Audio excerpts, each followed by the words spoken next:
Nearly 2 decades ago, the largest and darkest forest in the northern wilds of the known world became off limits to the public interest, with no reason at all. In Addison McEwan book, the Ravenshire Chronicles, he gave its readers the truth behind the reason. In his writings, the secrets were revealed. It is haunted. My name's Colin Firth, and I'm about to enter into the dark realm of Ravenshire to find out exactly if his stories were in fact real, or perhaps a work of blatant fiction.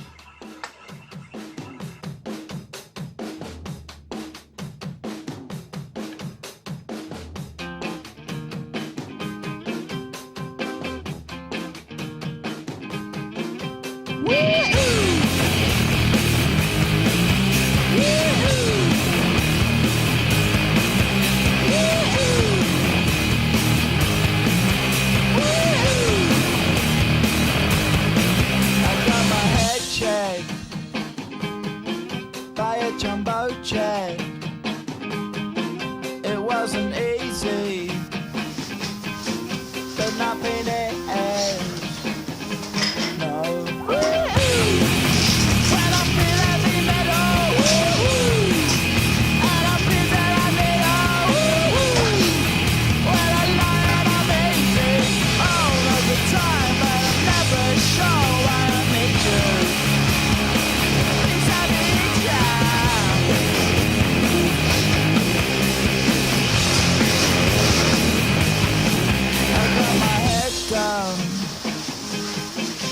When I was young, it's not my problem. It's not my problem. When I feel heavy metal, and I feel that I need when I lie and I'm easy all of the time, but I'm never sure why I need you. Let's do this.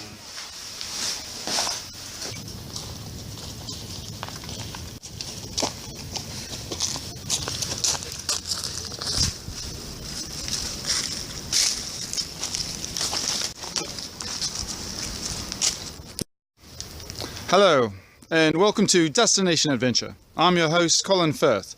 On this episode of Destination Adventure, I have bravely, along with my two sidekicks, Barney and Rubble, have trekked inside the so-called haunted places of Ravenshire, the known world's most spookiest, scariest forest, if you will. And upon entering, I've immediately felt a temperature change. Of course, maybe it's because these trees do a great job of blocking out any sunlight. I've also come across what looks to be a remnants of an old, probably pen trying to keep livestock in. Livestock don't live in Ravenshire very long. People should know about that. I have also walked in here with, well, by myself. Only my Samsung is here recording. And I have an Altoids tin full of all I need in case I get stranded in these woods. It's my survival kit, if you will. I have one pocket knife, just in case. And I do have a way to start a fire, but I'm not going to be in here very long. In fact, I'm all by myself because the camera crew just did not want to brave these woods. Now the sun is starting to set and I only have a few hours left, so I need to get out of here because, yes, it's fine during the day, but I would hate to see what transformation this forest makes once the sun disappears.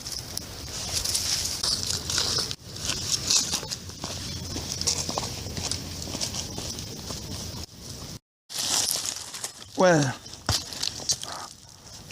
I've been hiking for what seems to be probably 2-3 hours, and haven't seen anything strange or peculiar at all. However, I did make it to a roped off section of the forest here. Barney out of the way of the forest, which looks to be some sort of shelter with some firing here spread out by a circle of rocks, and I do believe that, no, never mind, just feral cats in these forests as well. Oh gee, what's in there? Okay, maybe my first peculiar instance here, activity. I swear I saw a cat and climbing up, and then something just almost chopped my head off with a rock. How does a rock fall from a tree? Anyway, I should tell you that this forest has been completely off limits. In fact, His Majesty's Corps of Ministry has deemed this most unsafe forest, Ravenshire, and has thus put it on its list of forbidden places for the public to go. And let me tell you one story, in fact. It's the story called the Campfire Storm. Here is the remnants of this shelter, here from the story called the Campfire Storm.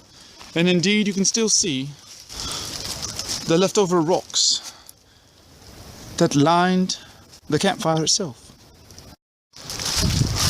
Probably the most tame of all stories from Ravenshire was about the Campfire Storm. It was a handful of teenagers coming out to brave their souls and sleep overnight in Ravenshire one night, when a storm came up, and brilliantly the lightning struck all around them, and in fact struck their campfire on a cold and wet rainy night. It lit the wood completely on fire, and they had said that as it struck down that they could see faces of ghouls and goblins or what have you inside of the fire. Nothing worked that night for them. They barely survived the night. Stricken with grief and frightfulness, they finally left, and they swear to each other to never ever return to Ravenshire.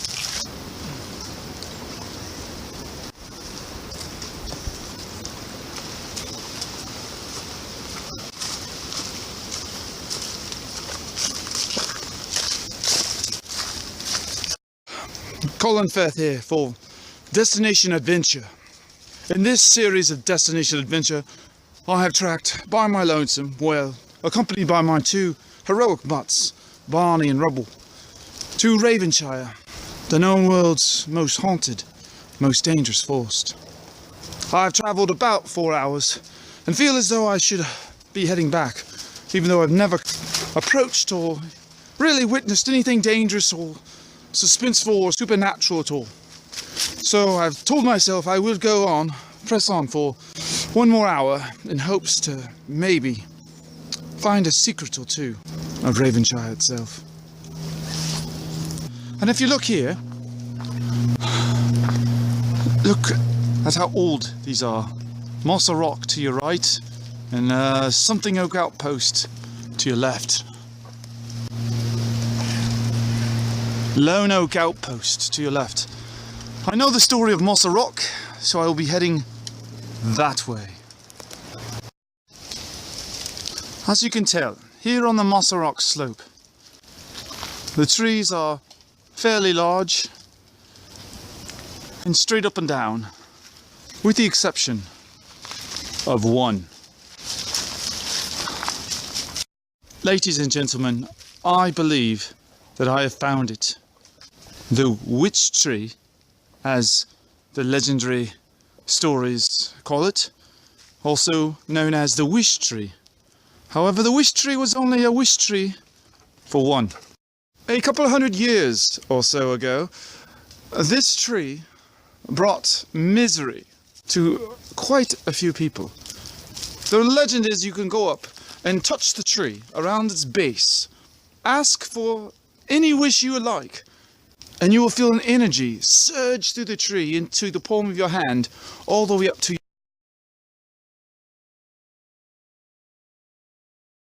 backfired. The wishes they wanted, they got, but at what cost? But for one young man who wished for the most sincere thing in his heart, he got that, and even more. For on his escape from these woods, he was traveling all by himself late at night when a pack of wolves found his scent and chased him. And for me, I was able to find exactly where he went, because it was so dark that he fell into a hole And he fell deep down into this hole, and the wolves could not get him. And when the daylight came, the sunlight filtered in through the top of this hole, much like you see the sun behind me now. And it filtered in and lit up the bottom of this hole. And that's where he discovered gold doubloons, gold nuggets, all gold.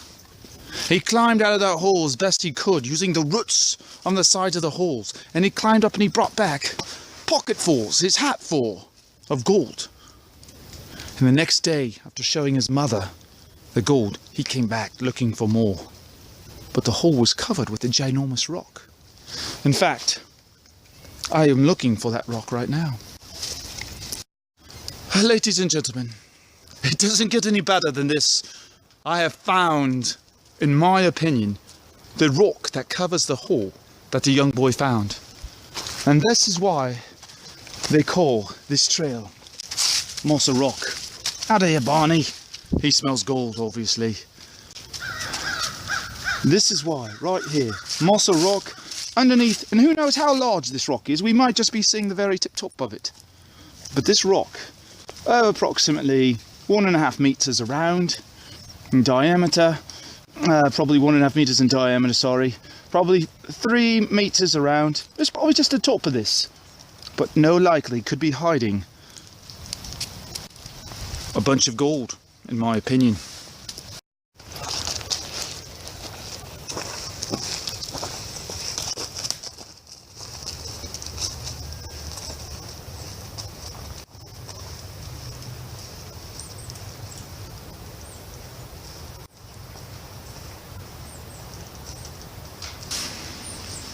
So here I am on my latest adventure, this time in Ravenshire, and I've come to a crossroads.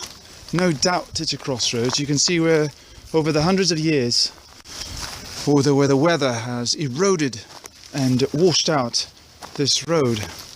No doubt once...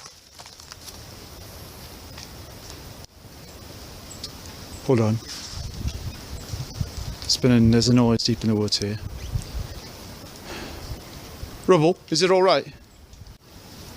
The dogs are on it, seems okay. But as you can see, the road has been completely washed out here. And you can tell years and years of where the wagons and the horses and the travellers had come through here. That must mean... Oh, jeez. Now my own mutts are scaring me to death.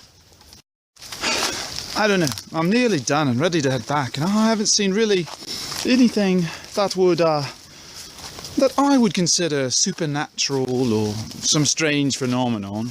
It's a beautiful forest, and if you ask me, the author, Addison McEwan, who wrote the famous book and spurned the entire fraternity of seekers of this black forest known as Ravenshire, with his book, The Chronicles of Ravenshire, to me, I think he conjured the whole thing up.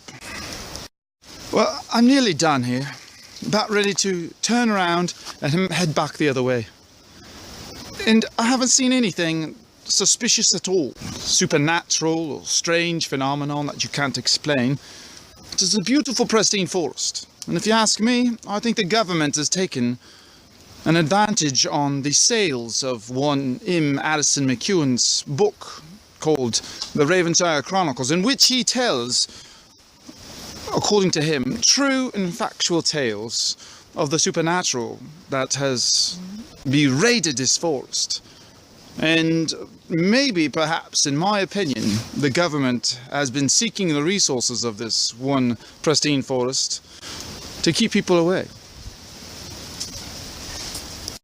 Well, ladies and gentlemen, I can't believe I found it, but one of the stories from Addison McEwan's Tales of Ravenshire Chronicles, which was probably one of the most haunting, known as the Cemetery on Crooked Tree Hill.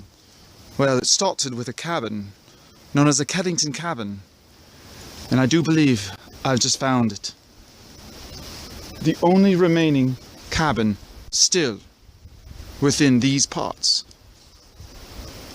I don't dare go explore it, it looks haunted. Christopher Carrington was a middle-aged hermit, if you will, a wayward traveller who sought refuge in Ravenshire. He enjoyed the peaceful serenity of the place, until one day, when an evil and sinister family came in and commandeered his cabin against his wishes. And yes, they murdered him and they buried him quite a distance from the cabin, in a place that had one tree, and this tree was crooked as can be. And they buried him there in a makeshift coffin. And no one knows what happened to the family. But years later, when it was important that technology become more advanced and more people were able to have it, they were putting in utility lines. And they dug out underneath these utility lines, and they came across this hill with one tree. And they dug down to bury some of the lines, and they came across a coffin. And the coffin, when they pulled it out, it broke open. And yes, there was a skeleton in there, and the skeleton looked very angry. And it had its mouth, its jaw open, like it was screaming, like it had been buried alive. And yes, they found another one, just the same. And then another one, but the third one they found had long, flowing red hair still attached. The skeleton looked very angry, the skull. And they dug further and they found one more. And this one, the head had been severed from the body. And it was holding its skull, actually, in its head. Or sorry, in its hand to its side of its body, like that in the coffin. And it too was screaming, as if it had been buried alive. And finally they reached to the top of this hill and they found one more. And this one had the initials of CK on it. Chris Carrington for sure. And of course when they opened it up, it was empty. Well, it seems to me that I have found the infamous cut through. This is exactly the utility lines, and some have been buried under the ground, obviously.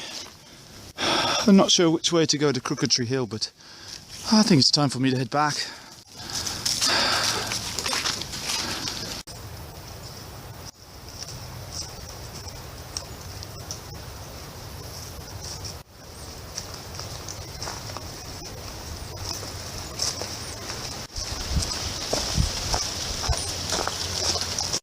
I think it's safe for me to say, now that I've actually experienced Ravenshire in its heart, in its depth, and actually found the places behind the stories of one in Addison McEwan, in his novel, The Chronicles of Ravenshire, I do believe and can attest that this place, yes, it's spooky in its own right, but isn't every forest.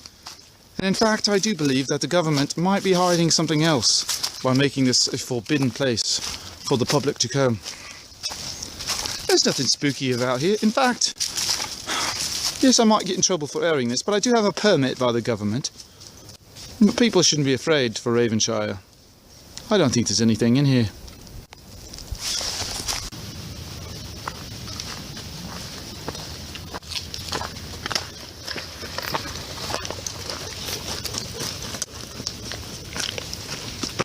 As always, this is Colin Firth.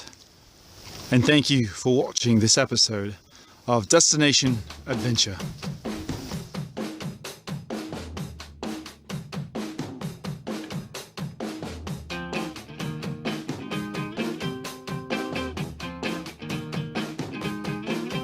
We're